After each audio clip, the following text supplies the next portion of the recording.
On a winning Saturday night in the Vine Center, we say hello following the Flames' victory over the Gardner-Webb Running Bulldogs. Final score tonight, 77-65. Alongside Paul Nazigan, my name is Nick Pierce, and it sure feels good to get back in the win column for Liberty after a bit of a disappointing loss on the road at Charleston Southern this past Wednesday night. Paul, we saw the Flames come out here tonight, do some things better than what they did on Wednesday, certainly from the defensive standpoint early on in the ball game, and then offensively seem to be in a flow with a little bit of balance here tonight. Yeah, you know, I guess you could almost call it a must-win, but I guess Coach would probably call it a must-respond. He really wanted to see the team respond after that loss, and they come in here against a very capable Gardner-Webb team. Very balanced attack, guys like Liam O'Reilly and David Effiani, DJ Laster. And so, as you mentioned, the emphasis was on really stopping them, playing great defense. Again, starts, rises and falls with their defense. Liberty does a good job. You know, they got their points, but you know, Liberty you know, just holds court on the defensive end, and then people started to heat up offensively. Yeah, and offensively tonight, some of the usual suspects for Liberty that you would imagine. Scotty James, 14 points, 9 boards, just missed a double-double, 15 for Ryan Kemwright, 13 for Georgie Pacheco-Ortiz. But how about Elijah Cuffey, the young freshman from Poca, West Virginia? 15 points tonight, 5 assists, only 1 turnover in 29 minutes. Yeah, you know, he really made a name for himself into that starting lineup because of his defense. But game after game, we've seen it right before our eyes. He's gained real confidence in himself, and you've seen his teammates really gain confidence in him. Now, when guys like Georgie Pacheco-Ortiz or Lavelle Cabell are penetrating, he's now a guy that they're looking to kick out to. You see Cuff's confidence from 3. Tonight we saw him score in a variety of ways. From the perimeter, off penetration. We saw him catch a couple nice passes on his own backdoor cuts. He was on the glass and just really did a whole host of things tonight. Great to see him succeed. The other freshman, Keegan McDowell, comes in with another nice performance. So a lot of balance, a lot of depth, and a good win for Liberty. Yeah, Liberty fell behind early on in this ball game. It was 18-11. Flames were able to surge going into halftime and then carried a 7-point lead into the half. Flames had a big lead there early in the second half as well, about midway through, before we saw Gardner-Webb go on a bit of a run. And it was about a 13-7 run there over a couple of span of about 2 minutes.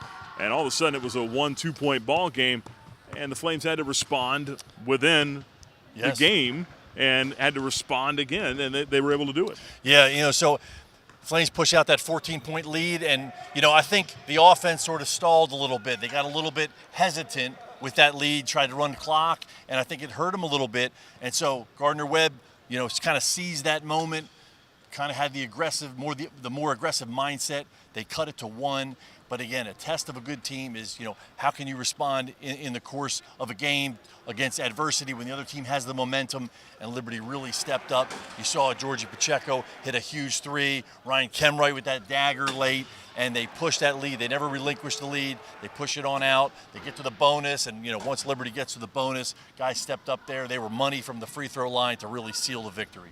Yeah, and response within the response is what I was trying to say. Yeah. But Flames were able to show that resolve here tonight and come away with the win. Afterwards, we did have a chance to catch up with Elijah Cuffey, some of his teammates, and head coach Richie McKay. I mean, I think we just had to get back to doing what we do best, just defense, focusing on the defensive end and just moving the ball on offense and moving out like players and ball movement. Yeah, really balanced scoring attack, but I think that's who we are.